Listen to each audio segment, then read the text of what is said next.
Pengobatan herbal itu kayaknya ada di mana-mana ya. Dari lemari obat di rumah nenek kita, sampai sekarang berjejer di rak supermarket modern. Tapi, di balik kepopulerannya itu, ada satu kesalahpahaman yang fatal banget dan akibatnya bisa serius. Nah, kali ini kita akan bedah tuntas kesalahan-kesalahan itu, lihat risikonya dari sisi klinis, dan yang paling penting, gimana cara kita melindungi diri sendiri. Alami berarti aman. Kalimat ini pasti sering banget kita dengar kan? Rasanya tuh menenangkan, meyakinkan. Ini kayak mantra sakti yang bikin jutaan orang nyaman-nyaman aja menelan kapsul herbal atau menyeduh teh tanpa perlu mikir panjang. Tapi, tunggu dulu. Coba kita berhenti sejenak dan benar-benar bertanya. Apa label alami itu otomatis jadi jaminan keamanan? Atau jangan-jangan itu cuma ilusi yang bikin kita tenang sesaat? Jawabannya, mungkin bakal sedikit mengejutkan. Oke, kita masuk ke bagian pertama. Di sini kita akan bongkar mitos terbesar dari semuanya, yaitu anggapan kalau semua yang datang dari alam itu sudah pasti aman untuk kita. Coba deh bayangin angka ini. Menurut data dari Organisasi Kesehatan Dunia, setengah dari semua pasien yang pakai produk herbal nggak pernah bilang ke dokter mereka. Setengahnya, bukan 10 atau 20%, tapi 50%. Ini artinya ada jurang informasi yang besar banget. Jadi, masalahnya itu seringkali bukan di tanamannya, tapi di sikap diam-diam antara pasien dan dokter. Nah, kesenjangan komunikasi inilah yang justru jadi pintu masuk buat bahaya-bahaya yang nggak kelihatan.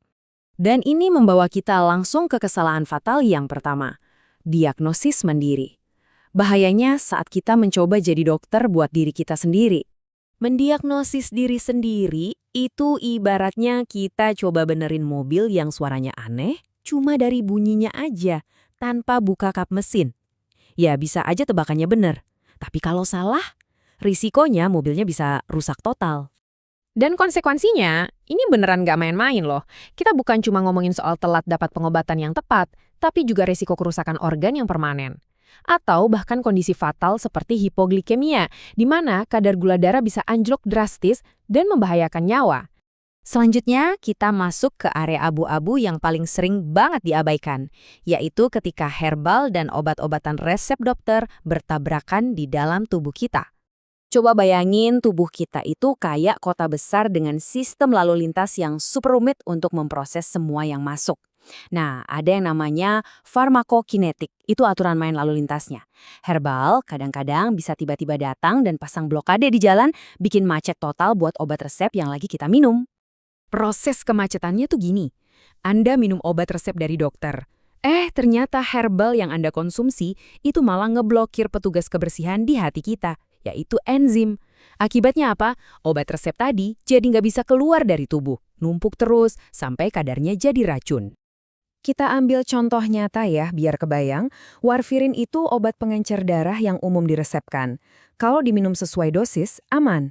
Tapi kalau diminum barengan sama ginkgo biloba, efeknya bisa jadi berlipat-lipat ganda. Darah jadi terlalu encer, dan ini bisa memicu resiko pendarahan internal yang sangat serius. Dan ini semua bukan cuma sekedar teori atau nakut-nakutin. Yuk kita lihat data dan bukti dari penelitian yang menunjukkan betapa nyatanya risiko-risiko ini. Data dari WHO ini benar-benar bikin kita harus waspada. Bayangin, 1 dari 5 produk herbal yang diuji ternyata terkontaminasi logam berat berbahaya. Ada timbal, merkuri, arsenik dalam kadar yang nggak aman. Artinya, niat kita mau sehat, tapi tanpa sadar kita malah memasukkan racun ke tubuh.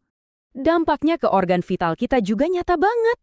Banyak penelitian menunjukkan kalau suplemen herbal itu jadi salah satu penyebab utama kerusakan dan gagal hati akut. Jadi penyebabnya bukan cuma virus atau alkohol, tapi juga dari produk-produk yang kita labeli alami ini. Dan mungkin ini data yang paling mengerikan. Untuk pasien kanker, memilih terapi herbal sebagai pengganti pengobatan medis standar, itu ternyata bisa meningkatkan risiko kematian mereka sampai 2,5 kali lipat. Angka tadi bukan karangan loh. Ini kutipan langsung dari studi di jurnal medis yang sangat terkemuka, JAMA Oncology, tahun 2018. Ini adalah bukti kuat betapa berbahayanya kalau kita meninggalkan pengobatan yang sudah terbukti efektif demi sebuah alternatif yang belum pasti. Oke, setelah kita lihat semua risikonya, pertanyaannya sekarang, terus gimana dong biar aman? Nah, sekarang kita beralih dari masalah ke solusi praktis yang bisa langsung Anda terapkan. Intinya sebetulnya di sini, Keamanan itu nggak otomatis nempel di tanamannya.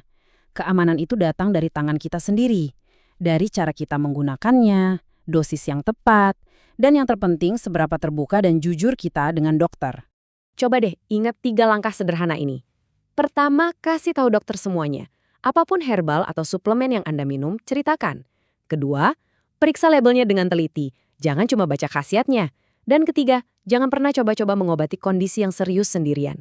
3 langkah ini adalah benteng pertahanan utama Anda. Jadi, saya mau tinggalkan Anda dengan satu pertanyaan untuk direnungkan. Coba deh, ingat-ingat lagi. Apa aja sih yang ada di dalam lemari obat Anda saat ini? Dan yang lebih penting, apakah dokter Anda tahu soal itu semua?